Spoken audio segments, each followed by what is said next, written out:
Hello everyone, welcome back to my channel. So आज का topic है performance of contract and sale. Performance of contract of sale का मतलब होता है जहाँ पे बायर और सेलर अपने एप्लीकेशन को परफॉर्म करते हैं, जो उनका दायित्व होता है, उसी को ही performance of contract of sale कहा जाता है। इसमें सेलर वस्तुओं को डिलीवर करता है और बायर उसकी पेमेंट करता है। तो यहाँ पे सेलर की ड्यूटी होती है डिलीवर ऑफ गुड्स और बायर की ड्यूटी होती है गुड्स को एक्सेप्ट करना और जो भी उसकी पेमेंट बनती है उसको देना। Payment of the price and delivery of goods जो है वो टर्म ऑफ कंडीशन कॉन्ट्रैक्ट में डिफाइन होती है, उसके अकॉर्डिंग ही करनी होती है। अगर हम उसके अकॉर्डिंग कॉन्ट्रैक्ट ऑफ सेल नहीं करते हैं तो सामने वाली पार्टी उस चीज़ को एक्सेप्ट नहीं करेगी।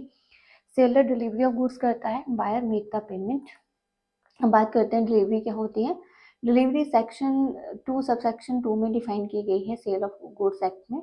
डिलीवरी का मतलब होता है voluntary transfer of the possession, यानी कि जब हम possession one party to another transfer करते हैं। लेकिन डिलीवरी अनफेयर नहीं होनी चाहिए, यानी कि जब हम किसी को डरा धमका के वस्तुओं को हम डिलीवर कर रहे हैं तो वो डिलीवरी के पार्ट में नहीं आता है। डिलीवरी वॉलंटरी ट्रांसफर रहती है और डिलीवरी में कुछ एसेंशियल एलिमेंट है जिनका होना बहुत ज़रूरी है। पहला है डिलीवरी वही व्यक्ति करेगा जिसके पास पोसेशन होगा और यहाँ पोसेशन ट्रांसफर होता है वन पार्टी टू अनदर। और डिलीवरी आपकी वॉलंटरी होनी चाहिए, फ्री कंसेंट इसमें होना चाहिए। अगर जहाँ पे फ्री कंसेंट नहीं है वो भी डिलीवरी हमारी कंसीडर नहीं होती है। नेक्स्ट हम बात करते हैं मोड ऑफ द डिलीवरी। हम 3 तरह से डिलीवरी कर सकते हैं, physical delivery, symbolic delivery and constructed delivery. ये 3 टाइप है डिलीवरी करने के। फिजिकल या एक्चुअल डिलीवरी क्या होता है, जब हम फिजिकल ट्रांसफर करते हैं बायर को कोई वस्तु, यानी कि हम शॉप में जाते हैं कोई चीज़ परचेज करते हैं तो सेलर हमें फिजिकली ट्रांसफर कर रहा है वस्तु को, तो ये आपकी फिजिकल डिलीवरी होगी। सिंबॉलिक डिलीवरी क्या होती है, हाँ, due to the high weight हम वस्तुओं को फिजिकली ट्रांसफ़र नहीं कर सकते हैं। लेकिन सिंबॉलिक डिलीवरी में हम जो वस्तुएं बल्कि हैवी नेचर की होती है, जो हम फिजिकल डिलीवरी जिसमें पॉसिबल करना नहीं है, जैसे वेयर हाउस की होगी या फिर आपने रेल में गाड़ी पे कोई सामान चढ़ाया हुआ है तो उसकी रिसीट्स होगी, तो वो आपकी सिंबॉलिक डिलीवरी में आती है। सिंबॉलिक डिलीवरी वो होती है जिसमें हम हैवी गुड्स को हम फिजिकल ट्रांसफ़र नहीं कर सकते, लेकिन उसके डॉक्यूमेंट या बिल ऑफ लेडिंग ट्रांसफ़र कर सकते हैं, तो वो सिंबॉलिक डिलीवरी है। कंस्ट्रक्टेड डिलीवरी क्या होता है, जहाँ पे हम no physical transfer of the possession. Constructed delivery में फिजिकल ट्रांसफ़र ऑफ पोसेशन तो नहीं होता, बट यहाँ पे जब भी हम ट्रांसफ़र करते हैं तो ट्रांसफ़र करते हैं, so person in possession that hold the behalf of other. यहाँ पे हम कोई भी गुड्स डिलीवर करेंगे वो किसी और पर्सन को हम डिलीवर कर रहे हैं और वो व्यक्ति उसके बिहाफ पे उस वस्तु को देखेगा, उसके बिहाफ पे उस वस्तु का यूज़ करेगा। हाँ, फॉर एग्जांपल के तौर पे देखिए, ए और बी के साथ कॉन्ट्रैक्ट हुआ है, लेकिन ए ने सी को वस्तु डिलीवर की है उसको हम कंस्ट्रक्टेड डिलीवरी कहेंगे। So in case of constructed delivery there is no physical transfer of the possession, person who in possession of the goods specify that hold the behalf of another. यहाँ पे हम किसी दूसरे के बिहाफ पे goods को deliver कर रहे हैं तो उसको भी हम डिलीवरी मानेंगे, यानी कि हम जो ट्रू ऑनर है उसको ना डिलीवर करके किसी और को डिलीवर कर रहे हैं, वो हमारी कंस्ट्रक्टिव डिलीवरी होती है। अब एग्जांपल के तौर पे देखते हैं, Amar sold 10 tin of oil to Akbar and deliver the same to him. In this case the actual delivery, यहाँ पे 10 टीन ऑयल के एक्चुअल डिलीवर किए हैं अकबर को, तो वो एक्चुअल डिलीवरी है। Key of the warehouse and transfer the document of the title, bill of lading document आपके, ये आपके सिंबॉलिक डिलीवरी है। And A sale to B 500 bag of cement and lying in C warehouse. A ने B को 500 bag cement के दिए जो सी के वेयर हाउस में रखे हैं। अब सी यहाँ पे बेली के तौर पे काम करेगा और बेलर कौन होगा, बी होगा, क्योंकि बी के उसने सीमेंट के बैग अपने वेयर हाउस में रखे हैं, तो उसको हम कंस्ट्रक्टिव डिलीवरी कहेंगे जहाँ हम तीसरे पर्सन के पास डिलीवरी कर रहे हैं। अब बात करते हैं कि डिलीवरी कई प्रकार की हो सकती है। पार्ट डिलीवरी जिसमें कि आधा सामान डिलीवर किया हो, इंस्टॉलमेंट डिलीवरी जहाँ पे इंस्टॉलमेंट में डिलीवरी होती हो, डिलीवरी टू कैरेज जब हमने सिर्फ रास्ते में वस्तु मतलब किसी के थ्रू ट्रक के थ्रू भेजी हो, buyer to apply for delivery, यहाँ पे बायर अप्लाई कर रहा है डिलीवरी के लिए। प्लेस ऑफ डिलीवरी, हमें डिलीवरी कहाँ करनी है वो बहुत इंपॉर्टेंट रोल प्ले करता है। टाइम ऑफ डिलीवरी, कि डिलीवरी किस टाइम करनी है। एंड एक्सपेंसेस ऑफ डिलीवरी कौन पे करेगा, एंड गुड्स जो है वो पोसेशन ऑफ थर्ड पार्टी है वो कब होगी, या फिर गुड्स रास्ते में ही खराब हो जाती है तो उसकी क्या टर्म एंड कंडीशंस हैं। बायर जब भी एक्सेप्ट करेगा वो एग्जामिन के बाद ही एक्सेप्ट करेगा। तो हम बात करेंगे रूल की, यानी कि जब भी हम वस्तुओं को डिलीवर करते हैं तो उसके क्या रूल रहते हैं। फर्स्ट आता है डिलीवरी। तो डिलीवरी मैंने कह दिया आपको कि डिलीवरी वॉलंटरी रहती है सेलर टू द बायर। और अब delivery of goods sold by made to anything, जब भी हम कोई वस्तु की डिलीवरी करते हैं तो वो वॉलंटरी रहती है। और जब एक वस्तु से दूसरे व्यक्ति को जो वस्तु ट्रांसफर हो रही है वो डिलीवरी में कंसिडर किया जाता है। Effect of the part delivery, तो where the seller deliver part of the goods with the intention to give the delivery, तो पार्ट ऑफ डिलीवरी को ही डिलीवरी माना जाएगा, होल डिलीवरी को कंसीडर डिलीवरी में नहीं किया जाता है। वैसे कम ही केसेस ऐसे होते हैं जहाँ पे पार्ट अगर डिलीवर कर रहे हैं तो पूरी की पूरी एग्रीमेंट को डिलीवर माना जाता है। लेकिन अगर इंटेंशनली देखा जाए तो जो चीज़ डिलीवर हुई है उसी को ही डिलीवरी की कैटेगरी में रखा जाएगा, और जो चीज़ अभी डिलीवर नहीं हुई है वो डिलीवरी उसकी कंस्टिट्यूट नहीं होगी। Buyer to apply for delivery, तो यहाँ पे सेलर यहाँ पे बॉन्ड होता है डिलीवरी करने के लिए, लेकिन डिलीवरी सेलर तभी करेगा जब बायर रिक्वेस्ट भेजेगा डिलीवरी की, या बायर परचेज करना चाहता है तभी सेलर डिलीवरी करेगा। तो seller of goods is not bound to deliver, seller खुद ही हर चीज़ को डिलीवर नहीं करता रहेगा, लेकिन यहाँ बायर की रिक्वेस्ट पे ही डिलीवरी होगी। प्लेस ऑफ डिलीवरी, जब दो लोगों के बीच कॉन्टैक्ट होता है तो वहाँ पे प्लेस ऑफ डिलीवरी भी डिफाइन होता है कि कहाँ वस्तुओं को भेजना है। और जहाँ पे प्लेस ऑफ डिलीवरी डिफाइन नहीं है कि वस्तुओं को कहाँ भेजना है, तो वहाँ के ऑफिस एड्रेस पे या जो आपके कॉन्टैक्ट में एड्रेस होता है वहाँ पे वस्तुओं को ट्रांसफर किया जाता है। अब वो टाइम ऑफ डिलीवरी की बात करते हैं। टाइम ऑफ डिलीवरी का मतलब है कि वस्तुओं को जब छोड़ा जाएगा, किस टाइम छोड़ा जाएगा, तो वो कॉन्ट्रैक्ट में डिफाइन है कि बस कॉन्ट्रैक्ट जब भी दो पार्टियों के बीच कॉन्ट्रैक्ट होता है उसमें स्पेसिफाइड टाइम दिया होता है। अगर कॉन्ट्रैक्ट में स्पेसिफाइड टाइम नहीं है तो with in the reasonable time वस्तुओं को छोड़ना चाहिए। अब रीजनेबल टाइम क्या है, ऐसा नहीं है कि रात के 1 बजे ही वस्तुओं को आप उसके पास छोड़ रहे हैं तो वो रीजनेबल टाइम नहीं होगा। जो ऑफिशियल टाइम है वो रीजनेबल टाइम होता है।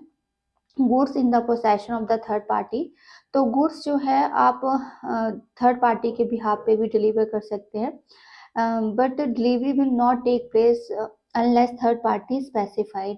यहाँ पे थर्ड पार्टी अगर आपकी डिलीवरी को एक्सेप्ट कर रही है तभी डिलीवरी माना जाएगा, कंस्ट्रक्टिव डिलीवरी जिसको हम कहते हैं। अगर थर्ड पार्टी उसको एक्सेप्ट नहीं कर रही है तो वो डिलीवरी कंसिडर नहीं होगी। एक्सपेंसेस ऑफ डिलीवरी, तो एक्सपेंसेस ऑफ डिलीवरी सेक्शन 36(5) में डिफाइन किया गया है। डिलीवरी के एक्सपेंसेस कौन पे करेगा, वैसे तो डिलीवरी के एक्सपेंसेस सेलर पे करता है, बट वो आपके कॉन्ट्रैक्ट की टर्म एंड कंडीशन पे डिफाइन है कि एक्सपेंसेस कौन पे करेगा। अगर उसमें लिखा है कि एक्सपेंसेस बायर पे करेगा तब तो बायर पे करेगा, लेकिन अदरवाइज जो ऑर्डनरी केसेस में जो भी एक्सपेंसेस होते हैं डिलीवरी करने के वो सेलर के थ्रू वॉर्न किए जाते हैं, एक्सपेंसेस पे किए जाते हैं। लेकिन कुछ केसेस में डिलीवरी को रिसीव करने के लिए जो एक्सपेंसेस होंगे वो बायर पे करेगा। And delivery in wrong quantity, अगर रॉन्ग क्वांटिटी में अगर डिलीवरी कर रहे हो, गलत क्वांटिटी में डिलीवरी कर रहे हैं तो उसके प्रभाव अलग अलग हो सकते हैं। पहला आता है सिचुएशन के हिसाब से कि आप लेस क्वांटिटी डिलीवर कर रहे हैं। अगर सेलर लेस क्वांटिटी डिलीवर करेगा तो बायर क्या कर सकता है, या तो बायर पूरे ही गुड्स को रिजेक्ट करेगा, या तो बायर जो भी क्वांटिटी उसने लेस दी है उसको एक्सेप्ट कर लेगा और उसके हिसाब से ही कम रेट पे प्राइस देगा। एग्जाम्पल के तौर पे ए ने बी को 10 बैग राइस देने के लिए कहा, लेकिन यहाँ ने बी ने 6 बैग ही सप्लाई किए, तो बी के पास ए के पास यहाँ पे अधिकार है या तो वो 6 बैगों को एक्सेप्ट करे या तो पूरे के पूरे बैगों को ही रिजेक्ट कर ले। सेकंड सिचुएशन आती है कि जब डिलीवरी एक्सेस होती है, तो यहाँ पे बायर को अधिकार है कि पूरे की पूरी डिलीवरी को ही वो एक्सेप्ट कर ले या तो पूरी की पूरी डिलीवरी को ही रिजेक्ट कर ले, या तो जितना उसे चाहिए था उतना एक्सेप्ट करे बाकी वो रिजेक्ट कर ले। एग्जाम्पल के तौर पे A order B to supply 10 bag, A ने बी को ऑर्डर दिया कि 10 बैग दें, उसने 15 पहुंचा दिए। अब बी ने 15 दे दिए तो ए को अधिकार है या तो वो 10 को ही एक्सेप्ट करे या तो वो 15 को एक्सेप्ट कर ले, और जो भी रेट है वो या तो पूरा का पूरा ही जो है वो उसे रिजेक्ट कर दें। थर्ड सिचुएशन हो सकती है जहाँ पे सेलर डिलीवर कर रहा है गुड्स बायर, लेकिन वो कोई चीज़ उसमें मिक्स कर देता है। ठीक है, मतलब जो कॉन्ट्रैक्ट के सेलर जो है उस वस्तुओं को मिक्स करके भेजता है। तो इस केसेस में बायर में भी एक्सेप्ट कर सकता है कॉन्ट्रैक्ट के अकॉर्डिंग, या तो रिजेक्ट करेगा या तो सेपरेट करेगा। तो कुछ ऐसे जैसे चाइना के प्रोडक्ट है उसमें जब स्पेसिफिक आर्टिकल को चाइना से ऑर्डर किया गया और सेलर ने वहाँ पे चाइना के आर्टिकल को मिक्स करके भेजा, तो यहाँ पे हो सकता है या तो वो पूरा का पूरा ऑर्डर रिजेक्ट करे या तो उसको एक्सेप्ट करे। नेक्स्ट आता है डिलीवरी बाय इंस्टॉलमेंट, यानी कि जब भी वस्तु हम डिलीवर करते हैं वो तो 1 by 1 इंस्टॉलमेंट में डिलीवर करते हैं। तो इस केसेस में क्या सिचुएशंस रहती हैं, तो there is agreement between the buyer and seller. जब इंस्टॉलमेंट में डिलीवर करने के लिए बोला गया है तो जितनी भी इंस्टॉलमेंट होगी वो ही डिलीवरी मानी जाएगी। द राइट और लाइबिलिटी डिलीवरी ऑफ इंस्टॉलमेंट के ऊपर डिपेंड करती है, कि पेमेंट भी इंस्टॉलमेंट के ऊपर डिपेंड करती है। ये डिपेंड करता है कि अगर एक इंस्टॉलमेंट आपकी सही गई है तो दूसरी इंस्टॉलमेंट अगर डिफेक्टिव है तो बायर वहाँ पे रिजेक्ट कर सकता है और ब्रीच ऑफ कॉन्ट्रैक्ट कर सकता है। जब वस्तुएं डिलीवर इंस्टॉलमेंट में होती है तो एक इंस्टॉलमेंट क्लियर हो सकती है, तो ज़रूरी नहीं कि बाकी इंस्टॉलमेंट भी आपकी क्लियर हो, सही रहे। अगर डिफेक्टिव गुड्स होगी तो बाहर वहाँ उसको रिजेक्ट कर सकता है, कैंसिल कर सकता है। लेकिन रिमेनिंग इंस्टॉलमेंट को delivery to carrier a wharfinger, so जहाँ पे एग्रीमेंट हो रहता है बायर और सेलर का कि गुड्स जो है वो पार्टिकुलर कैरियर या वार फिंगर को डिलीवर करनी है, तो यहाँ पे डिलीवरी ही मानी जाएगी। और उसके कुछ रूल होते हैं जो हमें फॉलो करने पड़ेंगे। जब डिलीवरी टू कैरियर, यानी कि जब कैरियर को डिलीवरी होती है तो गुड्स इन ट्रांजिट मानी जाती हैं। और यहाँ पे जो भी मतलब लॉस होगा दे can B Warne by the seller, पर डिपेंड करता है कॉन्ट्रैक्ट के टर्म्स के ऊपर। So when there is an agreement between buyer and seller, goods are to be delivered a particular carrier for transmission to the buyer. The premier phase deemed to delivery to the buyer. तो हम ये मान के चलते हैं कि delivery जो है वो बायर के लिए हो गई है एंड सेलर को कुछ रूल फॉलो करने पड़ते हैं। डेटोरेशन ड्यूरिंग द ट्रांजिट, अगर रास्ते में ही जो सामान भेजा है वो खराब हो जाता है तो यहाँ पे लाइबिलिटीज बनती है, लाइबिलिटी बनती है कि कौन उसको वॉर्न करेगा, रिस्क को वॉर्न करेगा। तो यहाँ रिस्क जो सेलर का बना रहता है। Where goods are delivered to different places and the liability or deterioration necessity incidental to ports transit will fall on the buyer। अगर लाइबिलिटी जो है वैसे तो बायर की होती है, लेकिन through the seller agree to deliveries on risk, यहाँ पे सेलर जो वस्तुओं को पहुंचाता है वह अपने रिस्क पे पहुंचाता है, लेकिन दायित्व यहाँ पे बायर का बना रहता है। दायित्व का मतलब जो पेमेंट है वो यहाँ पे बायर की बनी रहती है, लेकिन रिस्क यहाँ सेलर का बना रहता है। Buyer right to examine the goods, buyer को एग्जामिन करने का अधिकार है, उसकी क्वालिटी चेक करने का अधिकार है, उसकी क्वांटिटी चेक करने का अधिकार है। बायर अगर सेटिस्फाई हो जाता है गुड्स से तभी वो उसकी पेमेंट करेगा और तभी उसको वो एक्सेप्ट करेगा। अगर वो बायर यहाँ सेटिस्फाई नहीं होता है वस्तुओं के टर्म एंड कंडीशन से, क्वालिटी से, तो सामने वाली पार्टी उसकी पेमेंट नहीं करेगी। एग्जाम्पल के तौर पे समझते हैं हम, P sold to Q certain quantity of the iron rod which is sent by proper vessel and it was rusted before to reach the buyer. The rust of the rod was minimal and was not affected the mechanical quality and the deterioration was not necessarily incident to its transmission. So he held to Q was want to accept the goods। यानी P ने Q को वस्तु भेजी and वो वस्तु जो है वो प्रॉपर वेसल के थ्रू दी गई और उसमें इतना ज़्यादा नुकसान नहीं हुआ था और वस्तु बायर के पास पहुंच गई एंड बायर ने उसकी क्वालिटी चेक की, उसे ठीक लगी, उसने रख दिया। तो यहाँ पे कुछ क्यू जो होगा वो गुड्स को एक्सेप्ट करने के लिए लाइबल होगा। उसी तरह एग्जाम्पल के तौर पे समझते हैं, X contracted with the by supply 100 kilogram coal in the 2 installment. X by के साथ एग्रीमेंट करता है कि उसने 100 किलोग्राम कोल 2 इंस्टॉलमेंट में देनी है and by supply 50 kilogram defective. By ने 50 किलोग्राम डिफेक्टिव इंस्टॉलमेंट दी तो बायर जो है वो सेकंड इंस्टॉलमेंट को रद्द कर सकता है, जरूरी नहीं कि वो दूसरी इंस्टॉलमेंट को भी एक्सेप्ट करेगा।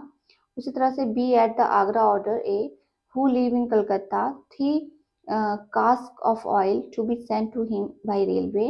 A take 3 casks of oil directed to be in railway stations and leave them to be without conforming to the rules and must be complied। तो अगर they are delivered to goods on the railway station without confirming that the liability goes to the railway company and during this transmission the goods are lost and way।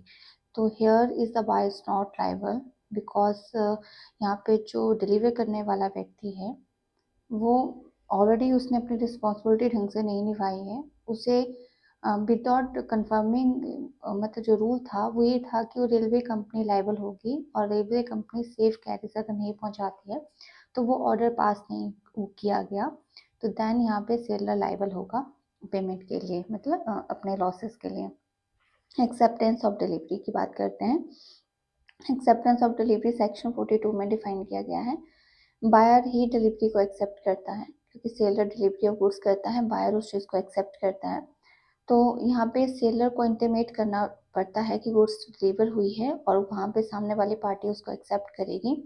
Does any act of the goods which is inconsistent with the ownership of seller so retain या resell them.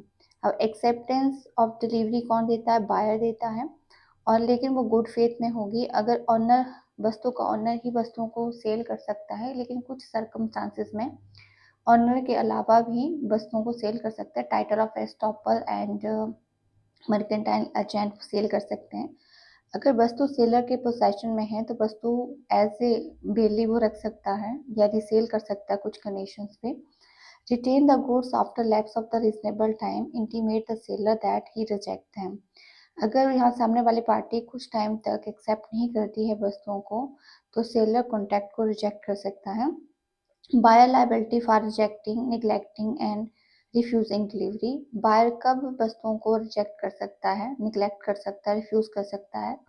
तो buyer liability for rejecting of goods, जब जो वस्तुएं deliver की गई है वो उसके टर्म एंड कंडीशन के अकॉर्डिंग नहीं है जैसी उसने मंगवाई थी, तो या तो बायर वस्तुओं को डिलीवर कर देगा या तो उसको रिजेक्ट कर देगा। रिजेक्ट करके भी वस्तुएं अगर बायर के पास है तो वो बेली के तौर पे काम करेगा और अपनी कस्टडी में वस्तुओं को रखेगा जब तक कि चार्ज हैंड ओवर सेलर को नहीं होता है। सेकंड, बायर की लायबिलिटी रिजेक्टिंग या निगलेक्टिंग के दौरान कैसी होती है? When seller requests to buyer and they're ready to deliver the goods but buyer does not accept within the reasonable time, so buyer is liable. अगर बायर रिजेक्ट कर रहा है वस्तुओं को टाइम लिमिट के बाद, तो यहाँ पे बायर लाइबल होगा सेलर के लॉस के लिए। To compensate the seller to any loss, अगर वो रिजेक्ट रिफ्यूज कर रहा है डिलीवरी को तो उसे सेलर को कंपनसेट करना पड़ेगा, और रिजेक्ट करने के बाद अपनी सेफ कस्टडी में वस्तुओं को रखना पड़ेगा। बात करते हैं right of the buyer and the right of the sellers की। बायर का क्या राइट है? बायर का राइट है to have delivery of the goods as contracted. Buyer को राइट है डिलीवरी लेने का जो उसने कॉन्ट्रैक्ट में डिफाइन किया गया है। And if seller send the goods defective quality, buyer can reject it. अगर सेलर वस्तु डिफेक्टिव भेजता है तो बायर को अधिकार है कि वो वस्तुओं को रिजेक्ट कर दें। There is no agreement of installment, then buyer can reject the goods if seller send in installment. अगर आपका इंस्टॉलमेंट का एग्रीमेंट बायर के साथ नहीं हुआ है और आप बायर को वस्तु इंस्टॉलमेंट में भेज रहे हो, तो बायर वस्तु को रिजेक्ट कर सकता है। If seller send goods by sea and buyer has right to receive the notice, get it insurance. अगर सेलर ने वस्तुओं को समुद्री मार्ग में भेजा है तो बायर को इंश्योरेंस का नोटिस भी रिसीव होना चाहिए। Buyer has right to examine the goods before to acceptance, तो बायर को अधिकार है कि प्रॉपर वे से एग्जामिन करे उसकी टर्म एंड कंडीशन के अकॉर्डिंग वस्तुएं है कि नहीं है। Buyer has right to sue the price goods is not delivered as per the term, तो अगर वस्तुएं टर्म और कंडीशन के थ्रू नहीं भेजी हैं तो बायर को अधिकार है केस करने का। अब बात करते हैं ड्यूटीज ऑफ बायर। बायर की क्या ड्यूटी है? So it is duty to the buyer accept the goods and pay the price. तो यहाँ पे ड्यूटी बनती है बायर की कि जो भी वस्तु उसे भेजी गई है उसको एक्सेप्ट करें और पेमेंट करें। अनदर ड्यूटी बनती है buyer to apply for delivery, यानी कि बायर जो है वो डिलीवरी के लिए बोल सकता है सेलर को। बायर इंटीमेट करेगा सेलर को कि उसने वस्तु को रिजेक्ट कर दिया है, क्योंकि अगर बायर वस्तु को एक्सेप्ट नहीं करता है, रिजेक्ट करता है, तो वो सेलर को बताना भी पड़ेगा, और वो भी timely. It is the duty to buyer take delivery within the reasonable time. अगर duty within reasonable time buyer accept नहीं करता है और डिले हो जाता है, तो वहाँ बायर लाइबल होगा, कंपनसेट करेगा डैमेजेस सेलर के लिए। If buyer neglect, refuse to accept and pay the goods, will liable to compensate the seller. अगर buyer वस्तु को निगलेक्ट करता है, रिफ्यूज कर देता है एक्सेप्ट करने के लिए, तो उसको गुड्स पे जितने भी मतलब एक्सपेंसेस या खर्चे हुए हैं they can be liable to pay for the seller, और जहाँ पे सेलर का लॉस हुआ है उस डेमेजेस के लिए वो कंपनसेट करेगा। तो ये performance of contract of sale हमने किया कि बायर और सेलर किस तरह से परफॉर्म करते हैं, किस तरह से गुड्स जो है वो डिलीवर की जाती है। नेक्स्ट चैप्टर भी हमारा सेल ऑफ गुड्स एक्ट का ही है। Thank you.